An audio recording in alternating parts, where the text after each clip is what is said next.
All right, we are officially live on YouTube and starting the pod in 3, 2. We get one opportunity in life to make whatever mark With the first pick in the 2018 NFL Draft.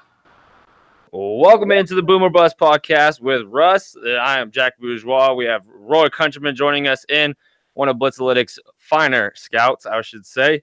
How are you two doing today? I'm doing great. Excited to be on again. I'm doing awesome, Jack. Thank you for having me on today. Oh, thank you for coming in, Mr. Roy Countryman. Glad to have you. Always glad to have you in, both of you. So we will jump in. Our first topic that we've got is the Kyler Murray story. So for those that don't know, Kyler Murray, Oklahoma University quarterback. He's on the smaller side, but he's got a big choice to make, and it's a hard decision: baseball or football. Let's break down who the player is, and then let's break down the choices that he has to make, the benefits of each decision, and which route you guys will each believe you choose. So, Roy, start us off. Who is this player? Who is this one-year starter who's also the Heisman winner? I mean, what's going on here?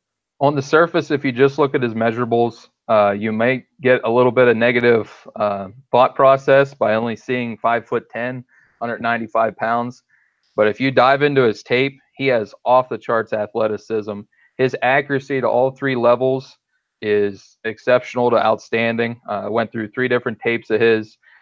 His pocket presence and spatial awareness when the play's breaking down is up there on elite status, almost to a Michael Vick level, to where he can break the pocket and use his reportedly 4.38 speed to break big plays down the field.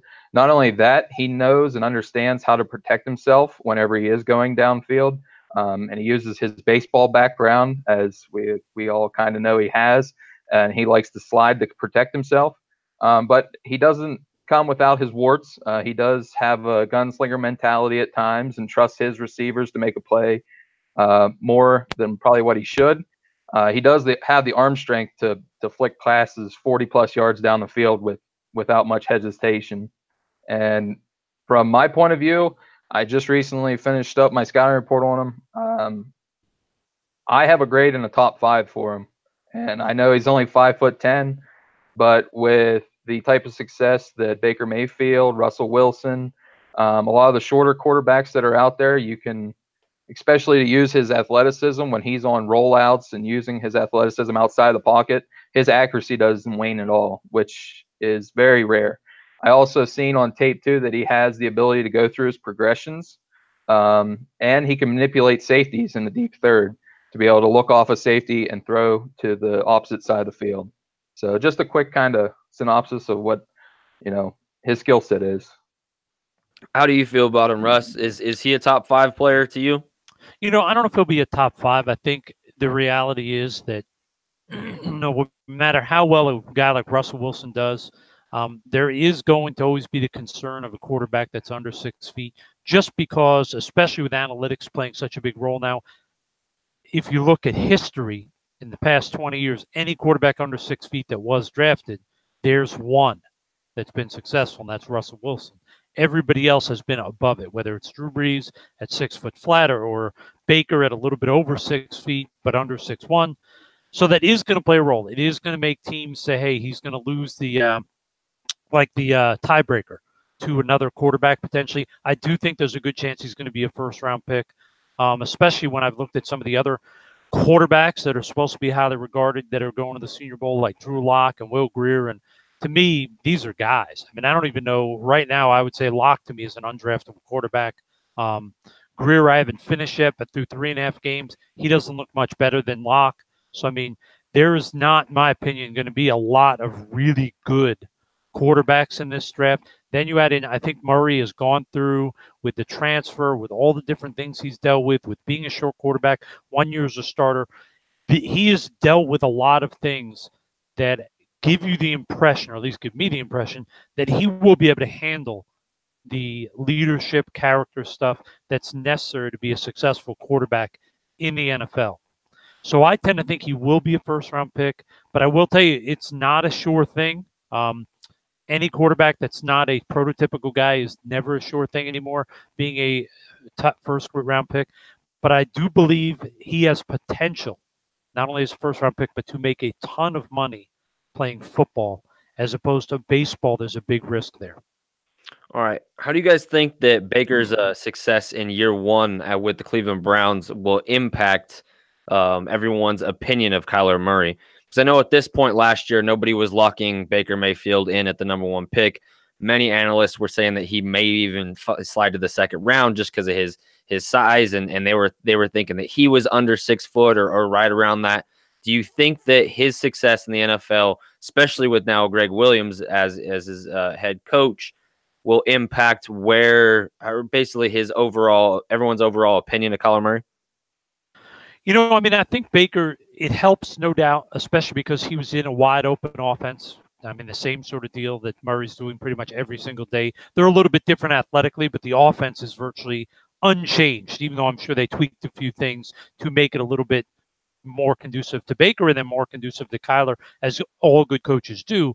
But yeah, it's definitely going to help him, because I think when you see Murray doing some of the things he does, and you look back a year ago and you saw Baker doing a lot of the same things, Baker may be a little bit more traditional within the pocket with some of the things he does, but they're running the same things. So I think, yeah, it definitely helps. But I do think that it's not only him. The other guy I look at and say it helps is when I look at a Deshaun Watson, because Deshaun is a rare athlete. Russell Wilson's a tremendous quarterback. He's not in the athletic class of a Kyler Murray. And I think teams have always been nervous about great athletes because are they good enough as passers? And I think what you see with the Deshaun Watson is this is a great athlete who also happens to be a good passer. And I think that gives teams a little bit of a sort of a sigh of relief, say, you know what? It can work in the NFL now. It's not always going to be a work in progress like it has been for so many and like it is for Lamar Jackson right now in terms of throwing the ball. So, yeah, I do think Mayfield's success and Deshaun Watson's success so early in their careers really does lend to me some credence that Murray has a chance not only to be very good in the NFL, but be very good early on in his career. All right, guys. Now, if it's you sitting in Kyler Murray's shoes, are you choosing baseball or are you choosing football? And give me a good reason why. Well, Jack, I'll just give you a little bit of information I dug up on this. In a recent survey that was combined here, MLB contracts, your career usually lasts around 5.6 years. According to the NFL Players Association, the lifespan for an NFL career is around 3.3 years. So it all depends on what Murray wants. Some benefits about the MLB package if he had, guaranteed second contract more than anything. Less abuse on his body, no risk for CTE, especially with the scrambling ability he has that he likes to break outside of the pocket. And possibility that he gets more money in the back nine of his career with them guaranteed contracts. But you also have drawbacks with the MLB. Is he going to dwell in the minor leagues for a possible long time? You don't know for sure he's going to make it as a 5-tool prospect in the MLB realm. There's questions about if he could hit a curveball in the MLB realm. So he's only going to be living off of his signing bonus and a very base contract in the MLB realm. Whereas if he would choose the NFL route, he can most likely get more money up front being a first-round draft pick because of the guaranteed money that'll be in the first round and the overall money in the contract. He has a better opportunity to get endorsement deals right off the bat as well with his athleticism and the type of wave of momentum that he's been riding from a Heisman Trophy year right into a top 5 pick. Just for a little bit of information, like last year, Baker Mayfield's contract, his total contract worth for the first overall pick was a little bit over $33 million.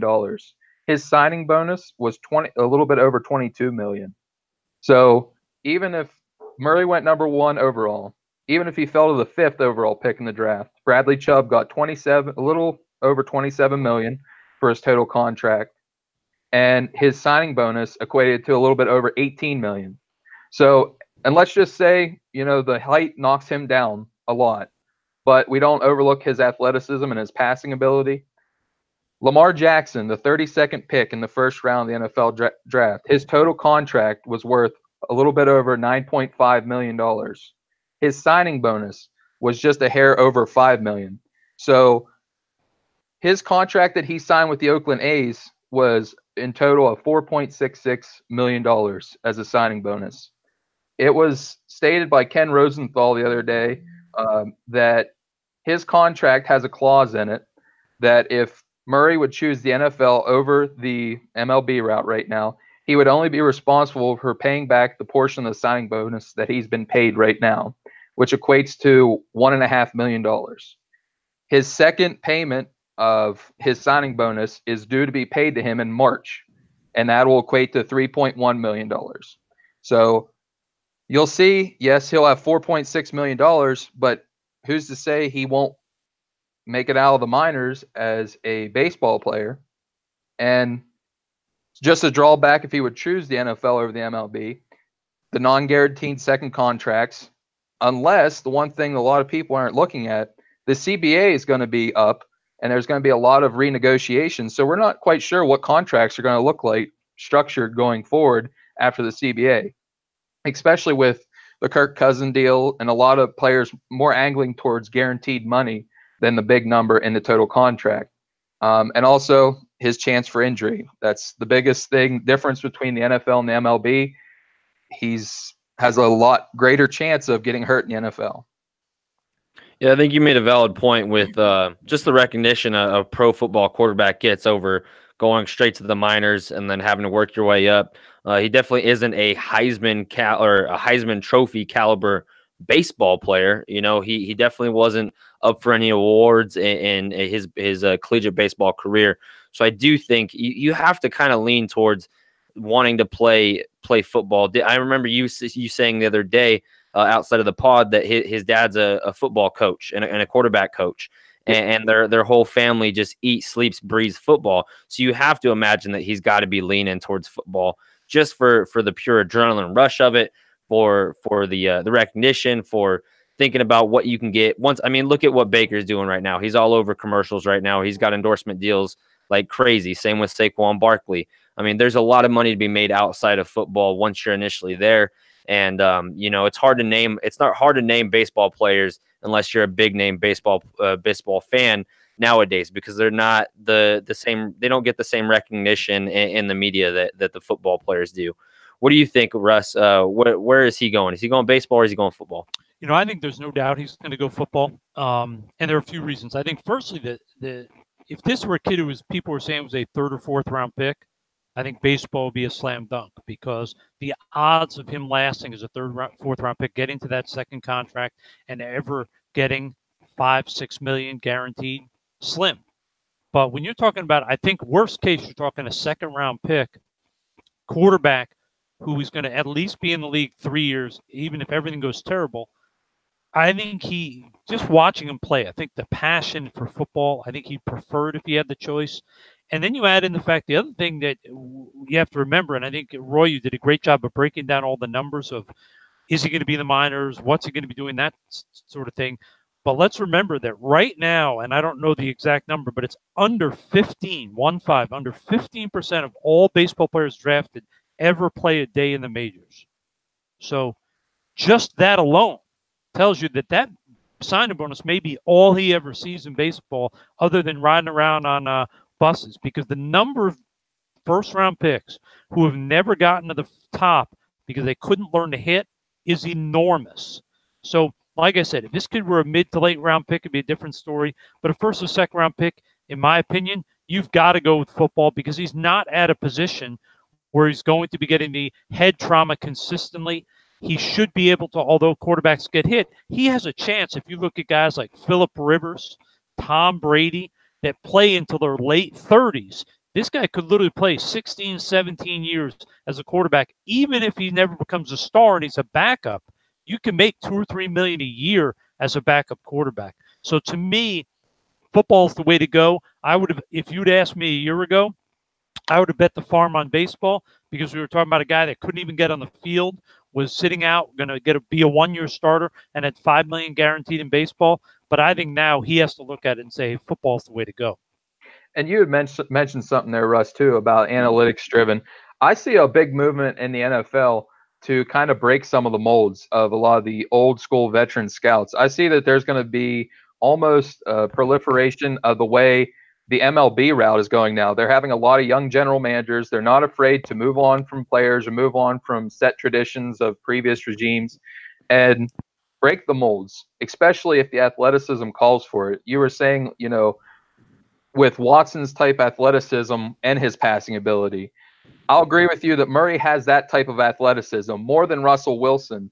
But whenever I was scouting Murray, I came back to the comparison from Wilson and even Patrick Mahomes, and with having his background as a baseball player and the ability to throw off platform and be able to throw from multiple arm angles. Almost, you know, I know he plays as an outfielder in baseball, but his ability to just completely not set his feet but throw accurately to a point is simply off the charts. I was amazed at his ability to maintain his accuracy no matter what the confines of the play was calling for.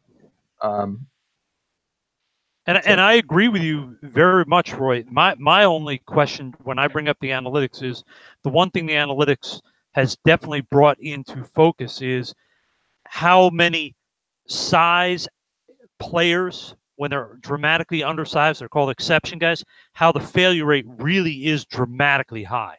And that's the one thing that analytics has brought into focus. Like when you look at offensive linemen that are under 6'1", the failure rate is enormous, as analytics has shown, since it's really become a big thing that's being used. And defensive ends under a certain height. And I think that's the one area, the height, is where I think the analytics people are going to look at it. And the other area, and it's hard to really predict because it depends on where you want to classify Cam Newton. NFL people consider him a 2-year starter because he led the junior college to a championship and then started at Auburn for that year. But besides Cam, there is no quarterback in the NFL that was a 1-year starter in college that became a frontline elite guy. And that's one of the things that also scares NFL teams because the last one before Cam was Sanchez. And obviously that didn't work out. So that 1-year starter thing is a big red flag to a lot of NFL people. And I think the one thing, like you're saying, the height is going to be one drawback. One of his other drawbacks is what you're saying is his ability not to have focused solely on one sport. It really did have a negative impact at being able to see his refinement on either side of the scale. He hasn't been able to take the time and commit to one sport. But I will go back to the point about signing for endorsement deals and whatnot like that. He has a huge following in Texas. And as a high school player, he was 43-0 on his high school team in, I believe it was Allen, Texas, with 3 state championships. And even the coaches at Oklahoma lauded his leadership ability and the ability to lift the players' skills around him. So that type of ability matched with his physical ability is what makes me really high on his upside when in the NFL. I agree with you 100% on his upside. Trust me. I love the kid. I love the player. I'm just sort of trying to point be sort of the Debbie Downer and point out the 2 or 3 things that there will be some debates about. But like I said, from what I've seen so far, the 2 quarterbacks that I've looked at the Senior Bowl, there may not be many quarterbacks that even merit going on the first day of the draft or first 2 days of the draft. So forget first round. This kid may be one of the 1 or 2 guys that's a legitimate prospect at quarterback, which could push his value even higher. One of the guys right now, like you were saying, Drew Lock, I'm not a big fan of him. I'm not a big fan of Will Greer coming out. The one guy that's not getting a lot of hype is Brett Rippon from Boise State. From everything I've seen of him, he's been one of the more complete quarterbacks that's going to be moving on to the next level. And I totally agree with you. The only other quarterback I can maybe see is just because the upside, maybe going in the first round, is Herbert. But even he has the arm talent, but he's going to definitely need some refinement on his footwork. Even Kyler Murray's going to need some refinement on his footwork. He throws with no transfer balance or even, a lot of refinement with inside the pocket. But then at times he'll show great 3-step drops, balance. He'll show excellent transfer ability and be able to drive the ball through.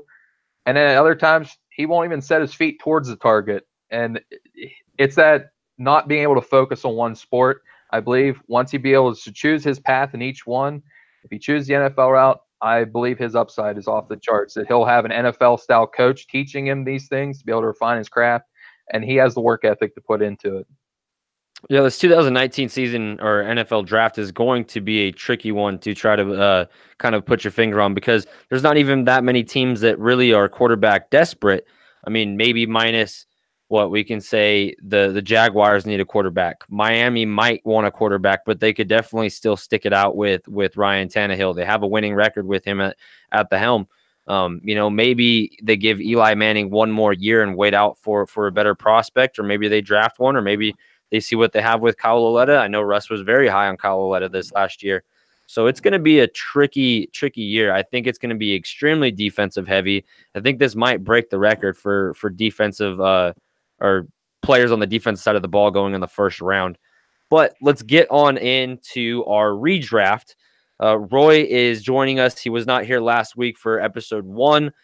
He will be filling in and covering where Jason left off at his redraft. So with the 11th pick, the Miami Dolphins had selected Minkah Fitzpatrick. In my redraft, for some reason, I know it doesn't make sense, and I apologize, guys, but Derwin James did not make it into my top 10 just because I could not figure out where to slot him, even though he is definitely a top 10 talent, and we have seen that. So I am taking Derwin James over Minkah Fitzpatrick. He's a little bit more versatile. I think Minkah has had a great year so far with Miami. But if you have to put a gun to my head, make me choose one or two, I'm going to choose Derwin James over Minkah Fitzpatrick all day at this point. Who knows where we'll be in a year or two? But what do you guys feel? Who are you slotting in at the 11th spot? Well, for me, excuse me, because Derwin was gone in mine. I really look at it and say, yeah, are there some players they might consider? But I think based on, and you hate to say this, but based on just how well he's done for Miami, I would be hard-pressed to go anywhere else other than Fitzpatrick. I mean, yeah, you'd love to say maybe you look at another position, because I think, I don't know. I can understand the debate about looking elsewhere, but when you see a guy already on the team having success in that system, I can't go away from Minkah in that spot for the Dolphins. I'm going to throw a curveball. I had a hard time making this decision because I, like you, Russ, Fitzpatrick is fitting in quite well into that defense. But there was a lot of uncertainty at the linebacking position going into the draft last year. And I'm going to select Leighton Vander Esch and put him onto that team. He's having a defensive rookie of the year type of year. That type of speed, power, impact on the defense. They had a Raekwon McMillan injury. They wasn't sure. Kiko Alonso had some injury questions. Last year in the draft, they selected Jerome Baker in the second round. This way, they might be able to come back and get a Jesse Bates maybe in the second round in the redraft if he makes it that far. So I'm just taking the upside of what Vander Esch has showed this year from Dallas. Let's see what he'll do on the Miami backs on the front seven. All right, moving on down to my Tampa Bay Buccaneers, who selected Vita Vea, who's come on late, pretty strong. He can definitely push the pocket. He brings interior pressure. He is a run stuffer, and he's been a good 1-2 combo with Gerald McCoy, especially over the last few weeks. If Tampa Bay does have any form of a strong point on that defense right now, it is the front four, and especially the defensive tackles. So I will have to say no to Vita Vea, though, and I am going to, because Minkah Fitzpatrick is still on the board for me, I'm going to go Minkah Fitzpatrick with the 12 slot. They desperately need help in the secondary, and him or James would have been a beautiful pick and would have done wonders for that defense. So it's really upsetting they decided to continue to stack that defensive line instead of going and get a position of need. But I could see why they did it. He was such a powerhouse up there, and Gerald McCoy's good years are right here, if not behind him already, and he's only going to be able to keep this up for a few more. So they found their replacement. They're not going to have to pay him until McCoy's gone off the team. But I would definitely slot Minkah in. Who would you guys take at the 12 spot? For the 12th spot, I echo your sentiment there, Jack. I'm going with Minkah Fitzpatrick. I know Vita Vea, when I scouted him last year, I was a big fan of his game, and especially his ability to make plays laterally for a big man was pretty impressive, on top of his power, being able to split double teams and whatnot and anchoring. But Minka Fitzpatrick, you can't ignore the problems that Tampa Bay has had on the back end of their secondary. And having a Swiss Army knife kind of player that could play some safety, corner, nickel corner, all of it together, that would be a great way and a great pillar for that foundation going forward in Tampa Bay. Russ? All right, so I'm going to go a completely different direction here. I mean, I think Vea has not only come on, but I think long-term he's going to be a very good player for him. But to me, they can say all they want about different positions. If I'm sitting there last year with all the stuff that's going on at quarterback and Josh Rosen in my draft is still there is no chance I'm passing on Josh Rosen because regardless of some issues that people may have with consistency and different things, when your only options are Winston, who to me is a turnover machine plus the off-field, and Fitzpatrick, who obviously at 300 years old with just as many interceptions in his career is not the long-term answer. To me, you got to go Josh Rosen there. And in addition, if you're going Josh Rosen there for both Jason and for Dirk, you can go to the owner and lay it on the table, say, hey, we thought it was going to be Jameis. We loved him. We all did the background. It clearly hasn't worked. We're going to roll the dice on Rosen. And if the owner signs off and says, I'm good with blowing out Winston, it probably buys the head coach and GM 2 or 3 more years. So it's the added bonus of not only getting, I think, a fix at a position, but it also gives job security to the whole organization for a few more years. So to me, Rosen there would be a slam dunk. That's definitely a curveball. I would want nothing to do with Rosen. Nothing to do with him. And trust me, I don't like him as a quarterback. I had him as a 3rd rounder, but I can't envision him being any worse than Winston. Yeah. Yeah, Winston had a career low in production this last week against the Ravens, and I wish we just, as a Bucs fan, I wish we just had an answer on what Winston is, because he flashes greatness and he can throw for 400+ yards and 3 or 4 touchdowns, and then he can just make some plays that scratch your head and make you ashamed to be a fan. It's rough. It's rough. But we'll move on down. So the 13th spot, Washington picked Jerome Payne. I am going to sit on this pick. I think that it was a good pick. He's flashed off and on. He's been a little inconsistent, but up until a few weeks ago, up until week 11, they had one of the best run defenses in the league. And I think between those 2 Bama D tackles and that whole line right there, you can't go wrong with the pick that they took.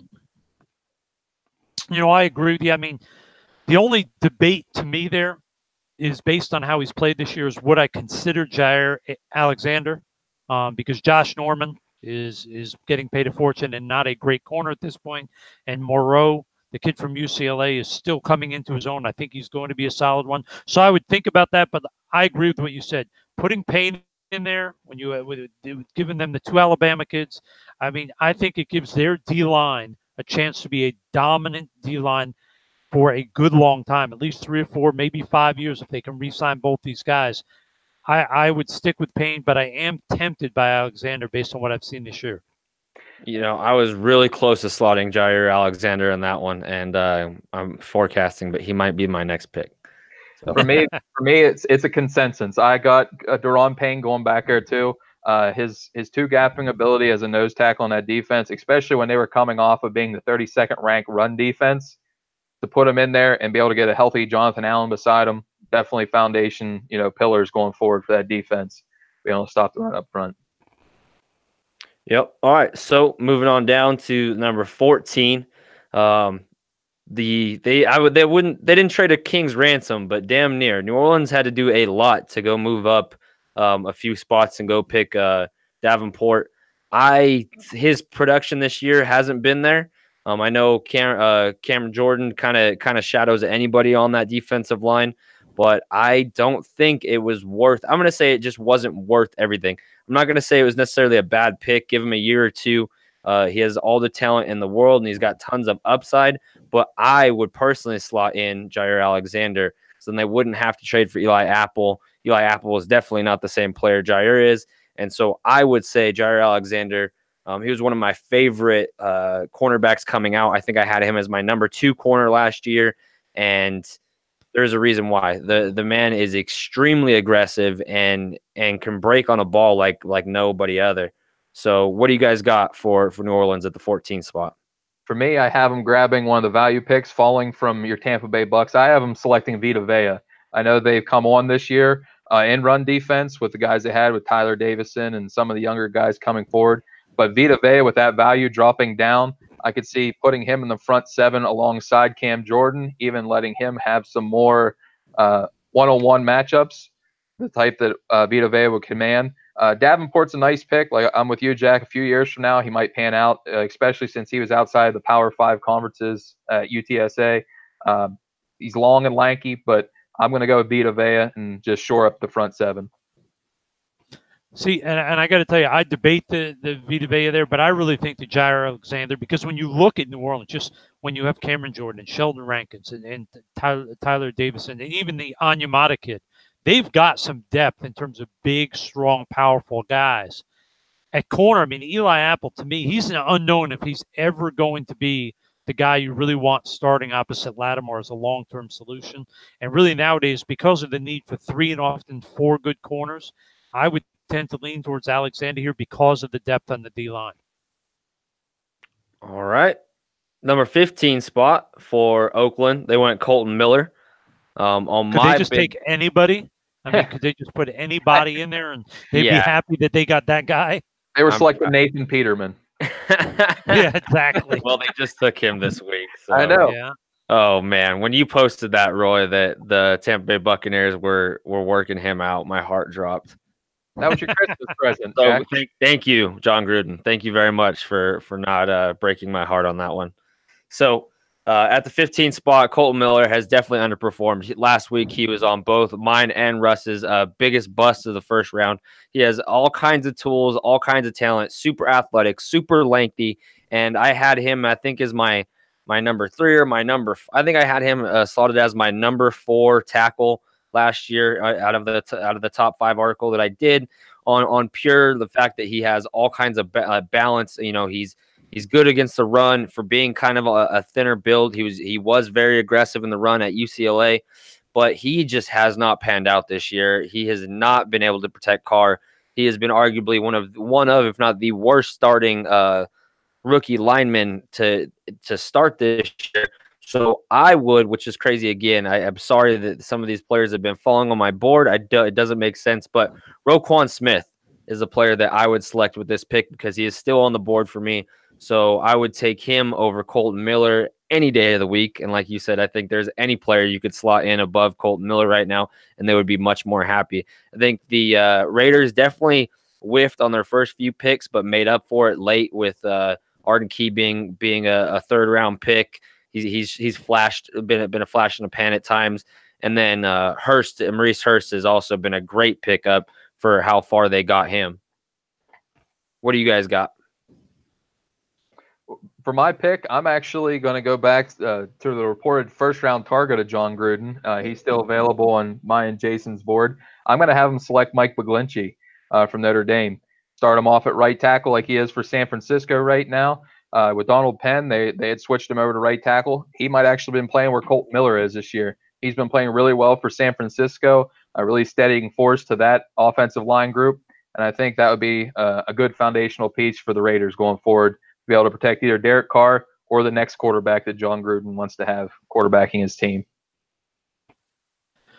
You know, I mean, I wish I had McGlinchey still available because I think the Raiders clearly made it a point that they were going to go O-line here. They wanted to give Carr a chance. And I even thought, would they have reached for a guy like Braden Smith after seeing how well he's played for the Colts this year? But I think that would be a little bit of a push here to go that far down to try to find a player that I think has been very good. But at the same time, I don't think he's a guy that you look at as a top 15 type player. So to me, I look at it, and I look at the Van Der Esch kid. I think this guy going there, the one thing I've noticed when I watch the Raiders, and I haven't seen all their games, but I've seen about a half of them this year, and it seems like their defense does not play with that energy, that fire, that passion that I want to see. And although I don't think this kid is perfect in all areas, I think he's got some liabilities, especially when I watch him try to drop. Although at times he looks good, there are times he gets a little choppy, a little bit upright and high. But when I see this kid, there are so few players in the league that play with that intensity and passion and sort of desire to win and make every play. This kid seems to have it. So I would love to see him. I think he'd be a key piece of what hopefully will be a winning Raiders team 2 years from now once they rebuild. And having a guy with that type of energy and passion is what you want on a young defense that's trying to improve, because you just need somebody to help fight through the losing those first few years and change the culture. And I think just the type of kid who can do that. All right, moving on down to the 16 spot. Buffalo had already selected, in the 2018 draft, they'd already taken Josh Allen, and then they went with Tremaine Edmonds, who had a slow start to the season, has definitely come on as of late. He's got 98 tackles, 2 forced fumbles, 4 tackles for loss, and 10 pass breakups. So I am actually just on pure upside and this man's raw physical gifts at 6'5" and the way he's able to play linebacker, I'm going to stick with it. I think there is some players that might be able to benefit Buffalo a little bit more. You know, a Calvin Ridley would be nice to have Josh Allen throwing to. There's all kinds of offensive talent and offensive linemen you could slot in there. But I'm going to stick with the pick. I think that upside, their defense is top 5 against the run, number 1 against the pass right now, or top 10 against the run, I should say, number 1 against the pass. And they have the defense. They'll be able to put some weapons around Josh Allen, hopefully this next season. So I'm going to stick with this pick. I echo your pick. Sorry, Russ, go ahead. I was just going to say, I love Edmonds. I think not only is he going to be a star, and I think he's no doubt gotten better as the season's gone on, but I like how versatile he is. And on a team that I think has a very talented defense, when you can put a versatile guy in, he only makes a good defense not just better, he can possibly make them elite because of your ability to mask coverages and do different things. I think this kid's going to get so much better than he is even now. I could see him ending up as the best linebacker taken in this draft 2 years from now. I think there's something magic when this kid's got it going in terms of explosion, athleticism. There's something to this kid. So I like him staying right where he is. Buffalo has not made many good picks in the past few years, but this is a good one. I echo both you guys' selection. I really like Tremaine Edmonds and that defense, especially not only for his upside, his length, his height, his explosiveness. It's his age. For that complete rebuild with Josh Allen on the other side, you have a face for the offense. Now you have a face for the defense. He was only 19 at the time when he was drafted, so he can grow. He can get that second contract and keep moving forward, grow with that defense, be the face of it, may even be able to pull some free agents in there as well. It's a hard time, getting people to come to Buffalo, but when you have young talent like that and some of their safety talent they've had the last few years, I just think that's a perfect fit for a rebuilding team. You got a face for the offense, now a face for the defense. Let's keep building the roster. All right. I like it. I think we're consensus across the board. It's a beautiful thing. All right. The Los Angeles Chargers, I almost said San Diego right now. Almost did it. We went 2 for 2. They selected Derwin James at the 17th spot. I don't know how he fell this far, and he definitely didn't fall, and I think any of our draft boards. So with that being said, they still could use a safety, and Jesse Bates has played far beyond his pick. And so I think it is kind of a reach, but at 99 tackles, 3 interceptions, 5 pass breakups, and a touchdown, he is far better than his 54th overall selection last year. So I'm going to slot Jesse Bates in here just for a positional need, because literally on the offensive side of the ball, they're kind of secure. On the defense side, maybe they could have used the linebacker, but all the top linebackers for me have already been taken. I've already slotted in Darius Leonard. I've already slotted in Leighton Vander Esch, and I've already slotted in Roquan Smith. So to me, in a severe, not a severe position in need, but to keep the cohesiveness that they have, Bates has been playing lights out. So I would throw Bates in there. What about you guys? For my pick, Jack, I'm going to throw a complete curveball here. I'm going to take a guy that was selected in the 4th round by the Lions. He's been playing out of his mind this year until he was recently placed on injury reserve. I'm going to go with Deshaun Hand from Alabama. They had went into the season with the suspension from Corey Liuget, and also probably one of your best linemen there was Brandon Mebane. So you need some front 7 help, especially on the interior there when you have Ingram and Bosa outside, wreaking havoc on the passer. So I'm going to insert some youth there, and he was always a guy that needed a fire lit underneath of him. And what kind of better defensive coordinator in Gus Bradley to try to unlock his upside? I like that pick, and probably would have considered a D lineman. But to me, with Derwin James gone, and the fact that although the Chargers are winning, I don't think they're a top-level team in terms of their offensive line. I would probably go with Ragnow here. I mean, their center is solid with Pouncey, but their guards, to me, have been adequate at the absolute best. I mean, Forrest Lamp was supposed to be a guy. He hadn't even gotten on the field, which tells you how little he's progressed. I've just been very disappointed with their guard play. So I think this is a kid. If they had gotten Ragnow, not that they would have any more wins, because I mean they're 11-3. You're not going to get much better than that. But I think their interior run blocking, their pass protection would be much better. I mean, that game against the Chiefs, Chris Jones was just crushing their guards. He was just driving them backwards over and over. They need to strengthen up that position. I like Ragnow. I don't think he'll ever be a Pro Bowler, but I could see him being a 10-year solid, workman-like, gets the job done starter. I really like that pick. Thinking about it, I might actually swap that out. That is a good put, or a good spot for Ragnar. He has definitely helped Detroit's run game, especially when they had Kerryon Johnson running the ball. There was a few weeks there, probably the first 7 games of the season, where they looked like arguably the best run blocking offensive line. The holes were, I mean, you could drive a bus through. So I do like that pick. But I was still stuck with Jesse Bates because he's been playing arguably just as good as Derwin James and Minkah Fitzpatrick so far throughout his 16 weeks in the NFL.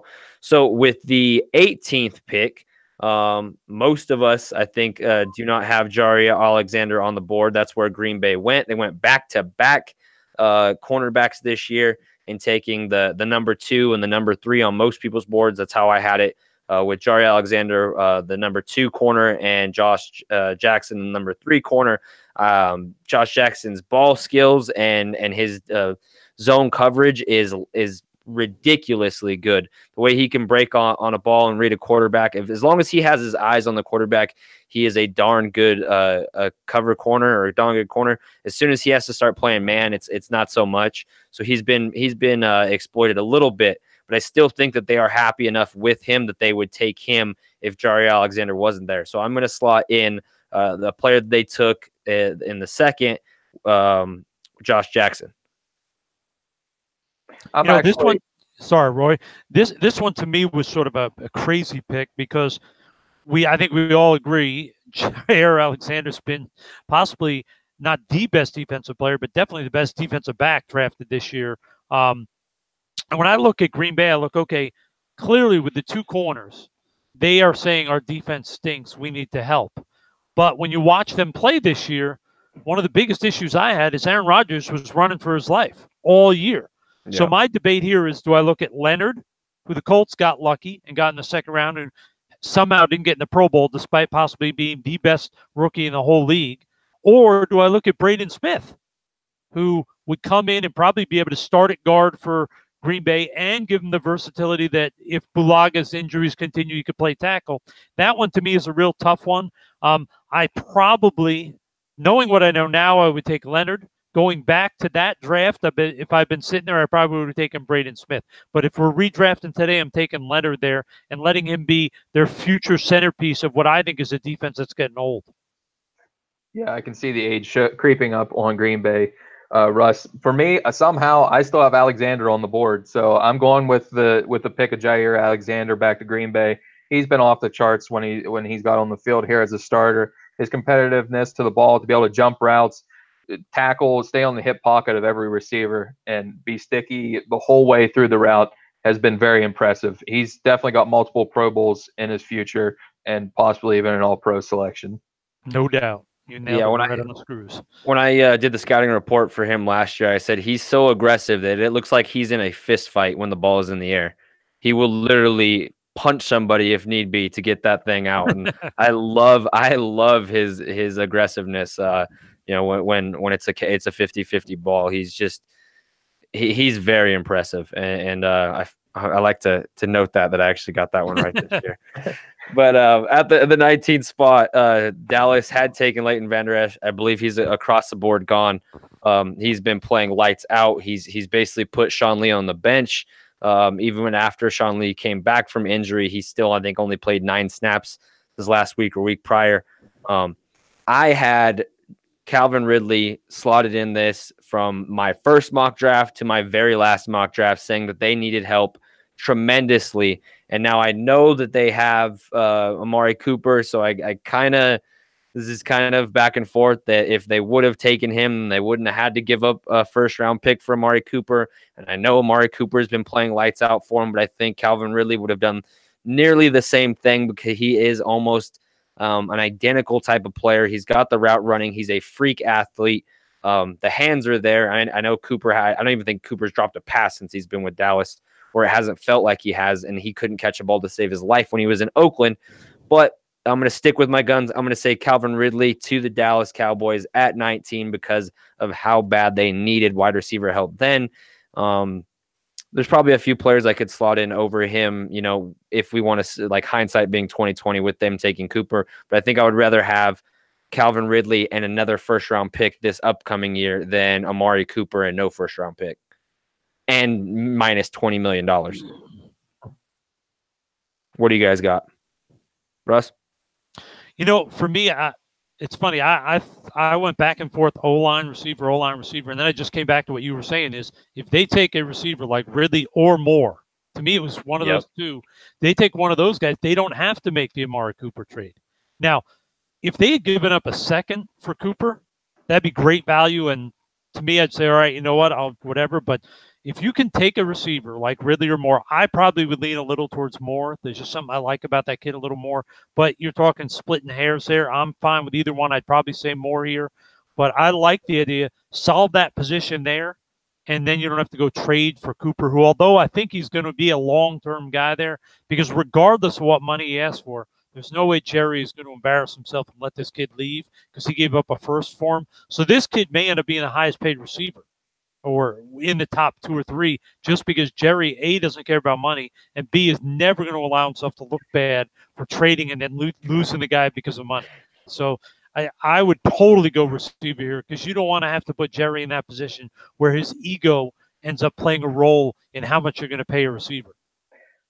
And for me, Russ, I'm going to take the other consideration you were talking about. I'm going to have them selecting an offensive lineman here. He was one of my personal favorites. I'm slotting Will Hernandez into them. An aggressive, road blocking, especially with that identity. They want to establish the run and pound the rock with Zeke Elliott.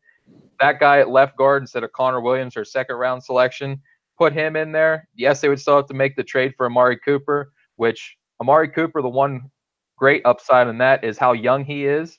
He's only 23, 24 years old. His second contract, like you said, Jerry might have got a steal. Everybody, tore him apart for giving up a first-round pick. He's making us look stupid right now. But going back to my pick, though, Will Hernandez, he's a glass eater, man. He just loves burying people, and putting him on that front offensive line in front of Dak Prescott and Zeke Elliott, helping establish the line of scrimmage and get downhill. I just think it helps establish that identity to where they can play complementary football with their defense, and slotting him in there, I think it'd be a great fit. All right. Number 20 in the final in our redraft. We will do the 21 through 32 next week. The Detroit Lions did select Frank Ragnow. Now, Russ has already taken him off the board.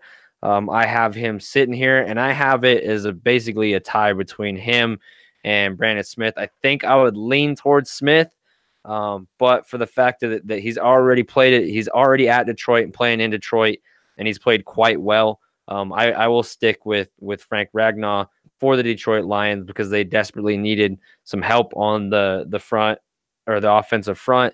They definitely needed help being able to establish the run game, and he's done that so far. So I'm not going to knock him, even though I think Brandon Smith may be a little bit better, a little bit more polished of a offensive line and had a better season so far. But then, I mean, he's also had two or three other great offensive linemen to play with. So kind of only only helps him shine when he's has a Quentin Nelson and a Kelly to stand next to. But what do you guys got for Detroit at the 20th spot? Go ahead, Russ. I mean, to me, this was a tough one. I went back and forth between Braden Smith and Billy Price because I think clearly the fact that they took Ragnow shows they felt that offensive line was a major concern, and clearly finding a way to keep Stafford upright is a monumental of importance to that franchise. I think they probably would have gone Price if Ragnow wasn't there, but if it's my choice, I'm going to go Braden Smith. I think he can play inside at guard. He could even play center, and I think he can play tackle long term in this league. So I would have gone Braden Smith there because even though I don't think this team is anywhere near close to turning it around, that I think a year from now we're going to be talking about an organization that's going to have to make massive changes, both on the field at quarterback and off the field in terms of head coach and GM. I think for right now, he would have been the best fit in this past draft where they were picking. I'm going to do a change up, and it's nothing against Frank Ragnow. He's played excellent this year, coming in as a young starter on that offensive line. I'm simply going with the best position player available that's left on my board. Somehow he fell down this far. Roquan Smith. Detroit has always had an issue at finding quality linebacker play. I mean, their starters right now is Devin Kennard and Gerard Davis, a pick they got from Florida a couple years ago. But as an off-the-ball linebacker, I think he's getting overshadowed by some of the other linebackers in this class that have played so well with Van Der Esch and Leonard. But as the off-the-ball linebacker playing in Chicago, he's had a pretty good year for what he's been asked to accomplish within the confines.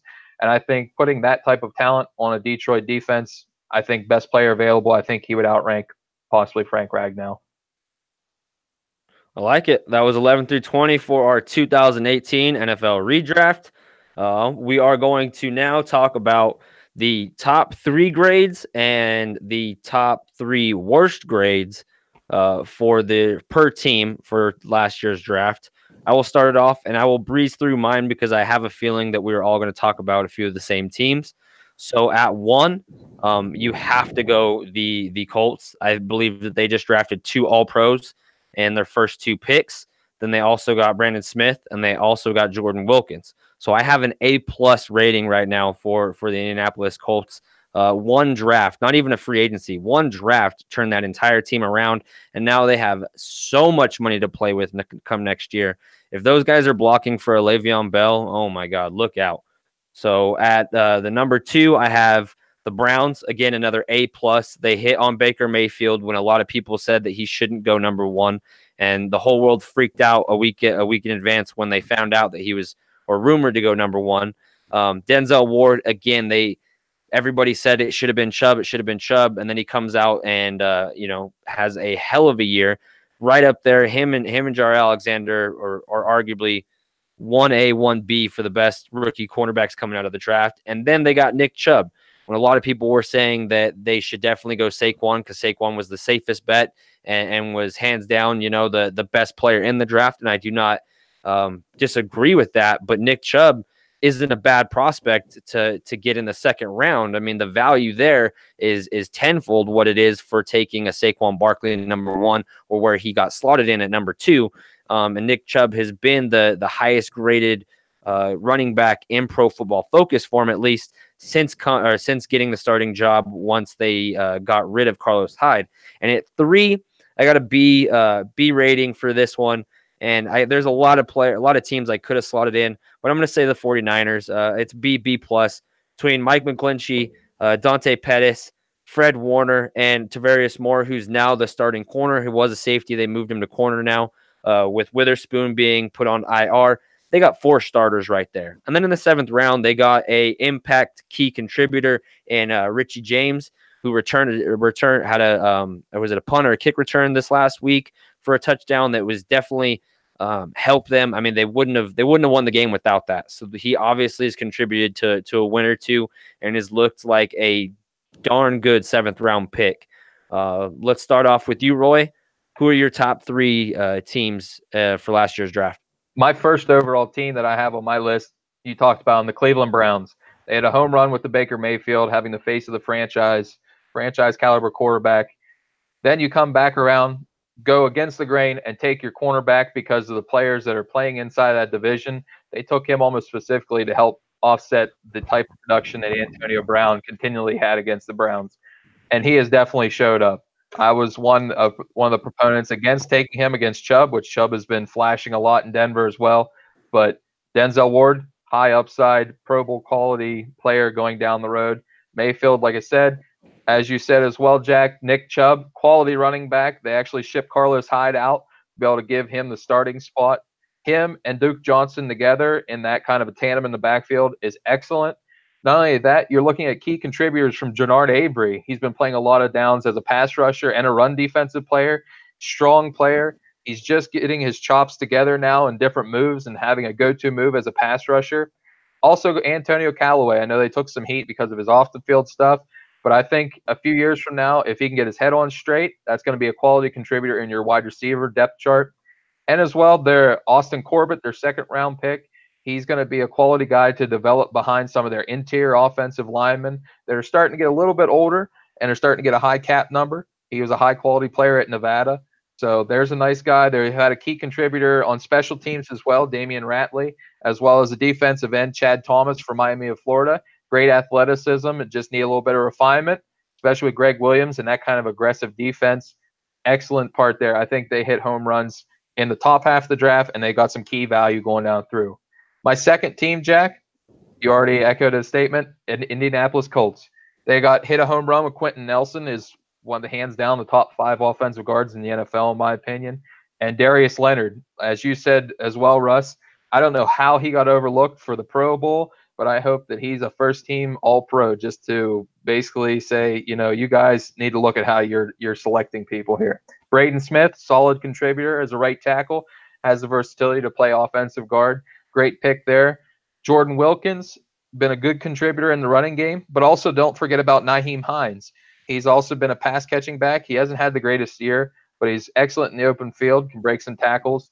Then you got some rotational defensive linemen that are working their way up the depth chart with Kamoko Turai and Tyquan Lewis. And then their 7th-round picks, linebackers Matthew Adams and Zaire Franklin, have been excellent on special teams.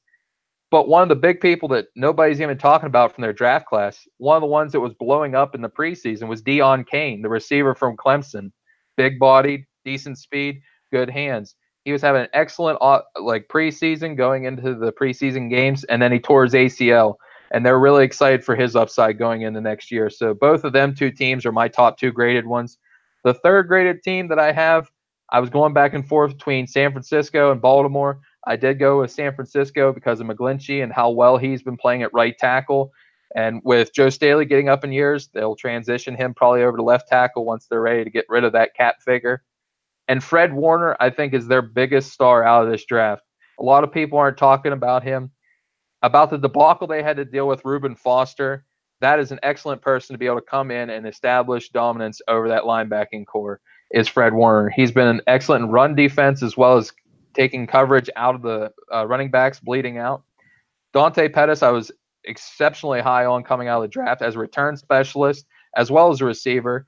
And as you mentioned, Jack, Richie James, is an excellent slot receiver. And I think from next year on, I think he's going to replace Trent Taylor in the slot. He is excellent in small areas, short area quickness, being able to get separation within the confines of slot. Tavarius Moore, he is basically what Seattle was looking for as a press corner. Like you said, he's been able to learn under Richard Sherman as well. Now he gets his chance as a starter opposite him. DJ Reed, they got solid contributions as a safety, as a rotational safety this year, as well as special teams. And they also got themselves a lottery ticket and a guy that tore his ACL in the process of the workouts coming up through the draft, and Contavious Street. I really liked his game as a pass rusher and as a run defender in the interior defensive line. So they are an A- to a B+ in my book, but them other 2 are absolutely home run A+ between the Browns and Colts. I don't want to ramble too much about the same 2 teams. I agree with the Browns and Colts. To me, they are so clearly above everybody else because the Colts pretty much landed half of a starting unit with all the players that they drafted. I mean, Braden Smith, when I saw him in training camp, you saw flashes, but I saw a lot of inconsistency. But every week throughout the year, I've seen him just get better and better. Leonard is just a freak of nature. Getting Hines later on, I think they did a great job. I love what the Browns did. I think it took courage going with Mayfield, going with Ward. I think they did an outstanding job.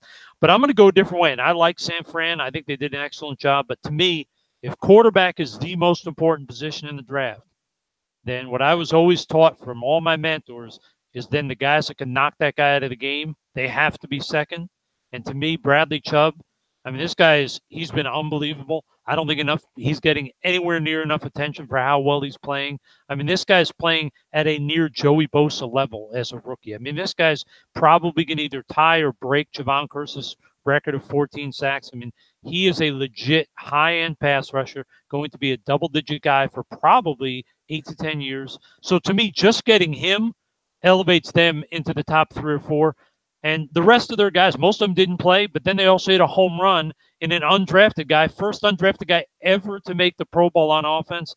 I like I said, the whole rest of their draft may turn out to be terrible. Just those 2 players, to me, that puts them as my number 3 team, because Chubb is a ridiculous player. And with Von Miller there, it gives them a great pass rush. Probably the only reason they're even have more than 1 or 2 wins this year. If they didn't have Chubb and Miller, you'd be talking about a 1-win team. So that's the one area I'll say. I think nailing Chubb makes their draft phenomenal, even if the rest of their picks don't pan out. I must say, we have some continuity in this podcast because my 2 other ones to slot in at the 3 spot were either Baltimore or Denver. So, I mean, Hoyce Freeman, although that he really lost his job, he still has looked like a good running back. So yep. I'll give them credit for that. But Philip Lindsay's just been that much better. I did not expect Philip Lindsay to be sitting there at 190 pounds and how tiny he is and run that physical and that tough to be able to make it through a full season. And he did. So, well, you got to give. I got to jump in there and tell you guys just a funny little anecdote. A year ago, a scout, not with a team, but with a media outlet, sent me a text and said, "You guys at the Alouettes really ought to jump on and neg list this kid Lindsay out of Colorado." And I said, "How good is he?" He said, "Well, not really an NFL guy, too small, not a Blazer, but for you guys, he'd probably be a star." And I had not looked at Colorado yet, so I texted a bunch of West Coast scouts, and they said, "Don't waste your time." They said, "This guy's been in the NFL a long time. He's going to get drafted." When he didn't get drafted, I emailed them all or texted them all. I said, "What happened? Did you guys screw me? Is he going to end up being a star somewhere else?" And they said, "Don't worry." They said, "He will not only make Denver's roster," they said, "watch, he will play this year." And they were all correct.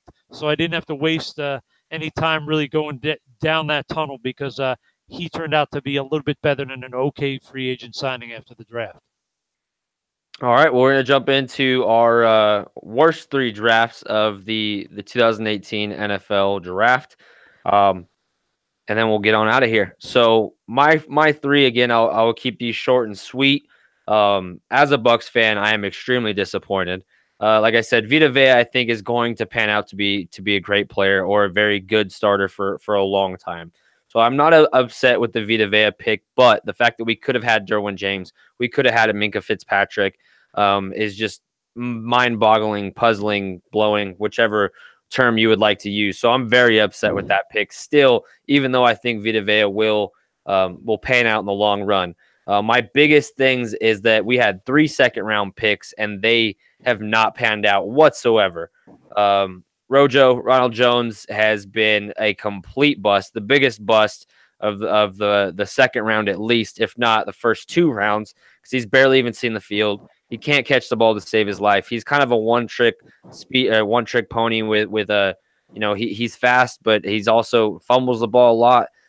I'm not happy with that pick. MJ Stewart, again, I am not happy with that pick. I had a very low grade on MJ Stewart. I think he was a 5th round corner for me. They took him before Carlton Davis, who's actually played somewhat decent. But again, there was better cornerbacks that could have been taken with the Rojo pick. They could have got a Josh Jackson earlier on with that. So I'm extremely disappointed in my Tampa Bay Buccaneers. And I've been behind Jason Light for quite a long time, saying that he does draft good. He's hit some home runs. Let's just not talk about the Aguayo pick, and he's done pretty good for himself. So I don't know what happens, and he could get fired after this year because of it.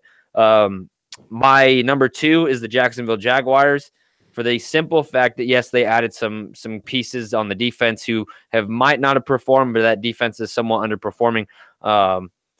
the Taven Bryant makes no sense to me because their D-line was so stacked, and now this year that D-line has underperformed more than probably any positional group in the entire league.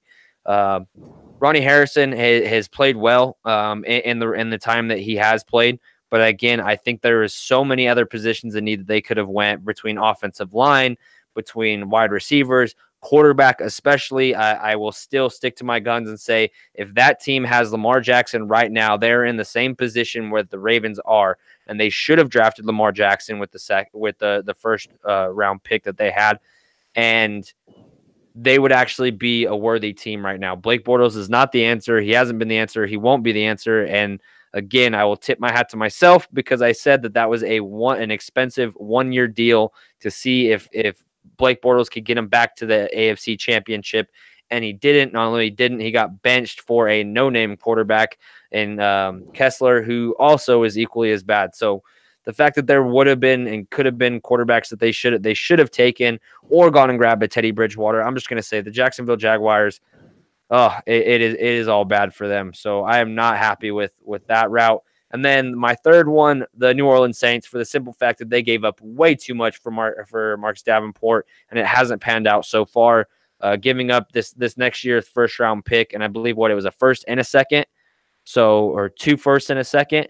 That's just too much to me, and they're not getting the production out of them. They're going for broke this year, and they even could still win the championship. They could still win the Super Bowl with the team that they have, but I think in hindsight, if they would have known what they're getting, they could have grabbed an Alexander. They could have grabbed a lot of players, a Derwin James, and think what a Derwin James would have done to that defense. So I'm upset with that. And then honorable mentions, Dallas minus Leighton Vander Esch. They bombed on Williams. Michael Gallup, they drafted as a number 1 wide receiver. He's definitely not a number 1. He could be a decent number 2. His route running skills are meh. And then Seattle with the Rashad Penny pick was definitely questionable. And I will leave it with that. So the floor is yours. Russ, let's hear it. I'll probably go a little different direction. 2 teams you didn't mention are my top 2. Minnesota, very disappointed. The O'Neal kid who started for him at right tackle. I don't think he's going to be a starter for long. I thought he was, despite being a tremendous athlete, I don't think he's a very good football player. So I think they're going to miss out on getting any starters. And then the fact that you draft a kicker and you end up whacking him, and now he's kicking for somebody else and doing a good job. I just was very disappointed in their draft. Tennessee is very disappointing. I mean, they only had 4 picks, but the Evans kid that they took out of Alabama, he's played a bunch of football, started about 8 or 9 games, but he hasn't been the impact linebacker compared to Van Der Esch, or even Leonard. Those guys are making game-changing plays. This guy seems like a guy who makes the plays that come to him, does a solid job. But if I'm drafting a linebacker in the first round, I want a guy who's going to make impact plays. And I don't see that from this kid. He seems like just a good, solid, okay guy. And Luke Falk, they take later in the draft. They end up cutting him, and they have to only get him back because I think it was Miami tries to put him back on their PR. So I don't like either of their drafts. I agree with you with Jacksonville. I just didn't see much there. Very disappointed. I don't think they had options to get players, especially offensively, that would have dramatically helped a team that can't score at all. So Jacksonville, I don't know what they've done. I really don't get the excitement around this team. They have a bad quarterback. They've done nothing to address any in terms of explosiveness on offense. All they've done is continue to try to say we're going to be a power running football team in an age when it's very hard to win if all you can do is run and you can't throw the ball at all. So those are my 3, probably Minnesota, Tennessee, and Jacksonville. I would say the Rams sort of qualify a little bit because they didn't get any big-name players, but at the same time, their first pick was in the 3rd round, so you got to give them a fair shake. Some of their guys are contributing. They're just not starters and probably never will be, but they didn't have many high draft picks. Yeah, I couldn't slot in the Rams or the Texans in that one for the simple fact that all their picks came in the 3rd round. But, let's hear it, Roy. What do you got? Well, I did consider some of them guys because like the Rams, they traded away for Brandon Cooks, so I couldn't put them in the losing category for trading away their first rounder for Brandon Cooks. But I am going to go with the Kansas City Chiefs. They didn't have a 1st or 2nd round pick because they moved up for Mahomes. But the guys they selected, they traded up for Breeland Speaks as an edge defender. He didn't have a really big impact whenever Justin Houston was out. He was filling in for him. Their best contributors out of the entire class is probably Derek Nottie. a nose tackle, and he's really only a rotational run defense player. Armani Watts looked very shaky in coverage. That was one of their later picks as a safety, trying to help out with Barry being injured. Dorian O'Daniel, they took as a linebacker. He's mostly just been a special teams contributor. And one of their other biggest performers was their cornerback, Tremon Smith, they selected as their kick returner. And he's had a pretty good impact. But Khalil McKenzie as a guard, he actually played the defensive line. He pretty well should just be on a practice squad. So I was not very high on Kansas City's draft. I echo what you said, Russ, about Minnesota. Really not that happy with Brian O'Neill and the way he's been playing. Mike Hughes played pretty decent for him until he tore his ACL. But other than that, they got a blocking tight end in Tyler Conklin and some guys maybe to help replace some of the depth coming up through as linebackers and pass rushers.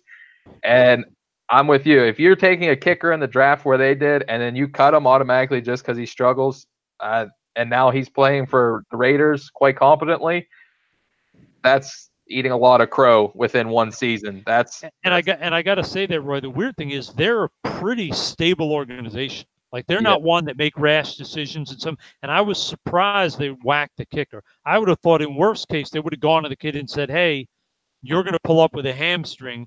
We're going to go sit on you IR for the year, and next year we want you to get a year to get your head straight." Because to take a kicker in the 5th round and then whack him says that they must have just thought he was so bad that it wasn't even worth trying to salvage. That's definitely correct. And then one of my teams I would just say from out of left field would be the Patriots. I mean, yes, they've had solid contributions from Sony Michel, but whether it be from injuries and whatnot, from their 1st-round pick, Isaiah Wynn, to Duke Dawson, to, just so many players. The only one that was playing decently was Jawan Bentley. The linebacker was playing special teams and finally got a chance to play in sub packages and whatnot. He was playing well. But overall, that class, especially for an aging roster with the Patriots, you got to hit them late picks in the 1st round and later on with some solid contributors that have a chance to work into a starter. And they just really did not get a lot. It's not saying Duke Dawson and some Isaiah Wynn might not work its way out, but right now their class is seriously lacking a good grade. Yeah, I agree. Due to injury, so I think there's an asterisk to that one. If Isaiah Wynn, who I had a high grade on last year, pans out, and I mean they found themselves a darn good running back. Hopefully they use him in the next few weeks. Well, they got a quality undrafted guy too, Jack. J.C. Jackson has played some pretty good downs for him as a nickel corner. So I mean, they made up a little bit as an undrafted player. I mean, if we're looking at undrafted players, Ravens got a good steal with Gus Edwards. It didn't have much playing time, and the Seahawks, like you said, on the negative side, see, I actually had them as a pretty good grade. Whether it was the Pro Bowl punter with Dixon, Rashad Penny is their worst pick in my opinion. But Rasheem Green, Trey Flowers is a starting corner for him. They got Griffin, the twin brother, has been a pretty good contributor.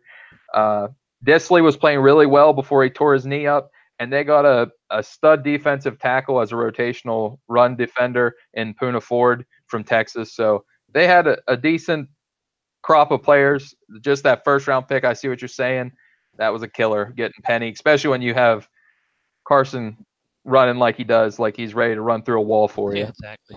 Yeah, there's a ton of players that they could have took over Rashad Penny, but I will agree with you. The rest of the draft was very good. That's why I only slotted in Rashad Penny at that slot. And I still think Rashad Penny is a good running back. It's just there's too much of a committee there for you to take a running back in the 1st round. But like I said, Trey Flowers has been playing really well. When Shaq Griffin can get on the field, he's made some impact plays, and he's been a hell of a special teams contributor. I think he will slot in as a starting full-time outside linebacker in the next year or two. His talent is that good, regardless of his his somewhat, if you want to call it a handicap. I really don't even think he can, because he doesn't play like he's missing a hand.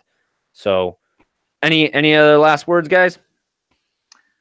No, it's exciting. Big weekend this week in the NFL. The Chiefs have to win out in Seattle, or else they could all of a sudden be behind the Chargers, which would be stunning considering a month ago all people were talking about how easy the Chiefs' road was to a home field advantage throughout the playoffs. Yeah, they could go from the 1 seed to the 5. which would be a crazy drop after having such a great season. But Roy, I will open up the mic for you, my man. Well, guys, I appreciate you letting me take this time. I just want to give a little bit of word of wisdom to everybody that's listening today. I want you guys to just think about making the most of each and every day you get, because it's a gift. You never know when you're going to be called home. And I'd like to dedicate my appearance today to one of my close friends, Nevin Hostetter, and his family, his wife and 3 kids. He was tragically killed in a mining accident yesterday. He was one of my really good friends. So I just want to give a shout out to them and say you're in our thoughts and prayers. And that if you need anything, we're here. And us from the Blitz team send our regards to you and many blessings. So Beautiful. So sorry to hear that. And my thoughts and prayers go out to the family. All right, that's all the time we have. Please follow us at blitzalytics.com. Check out, we have top 5 articles that just came out. Just did my personal top 5 interior defensive linemen. It is a awesome article. I personally believe I put a lot of time into it. So go give it a check out. And then Roy's top 5 tight end article will be coming out next week. We'll be having top 5s every Friday. So look forward to that. Look forward to the Boom or Bust with Russ podcast. We'll be popping these suckers out every week. We'll have a little bit of different schedule, possibly because of Christmas and New Year's. But stay tuned. We will definitely get through 21 through 32 on the next podcast. And so if we don't see you, I want to wish everybody a Merry Christmas, a Happy New Year's. And again, follow us on Facebook, Twitter, Instagram, Snapchat. We have a Patreon account. We'd love for someone to throw $1 in there for us. And that's it. Any last words, guys? Anything else? Nope. Enjoy the weekend of football and enjoy the holidays coming up right around the corner. stay humble and be a blessing. Amen to that. Y'all have a great one. Thank you for tuning in. Thanks.